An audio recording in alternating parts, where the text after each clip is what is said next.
નમસ્કાર મિત્રો, મહારાષ્ટ્ર નવનિર્માણ સેનાના પ્રમુખ રાજ ઠાકરેએ વોટ ચોરીના આરોપો મામલે રાહુલ ગાંધીને સમર્થન આપ્યું છે.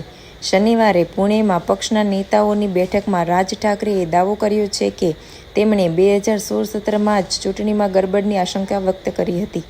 રાજ ઠાકરેએ વધુમાં કહ્યું છે કે શરદ પવાર, સોનિયા ગાંધી અને મમતા બેનર્જી આ મુદ્દે જાણ કરી હતી, પણ વિપક્ષે કોઈ નક્કર પગલાં લીધા નહીં.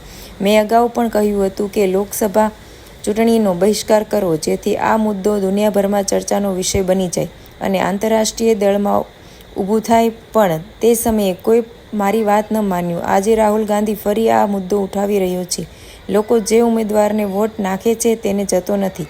રાજ ઠાકરેએ વધુમાં કહ્યું છે કે 2014થી અત્યાર સુધીની સરકારો ચૂંટણીમાં ગડબડને ફાયદો ઉઠાવીને જ બની છે.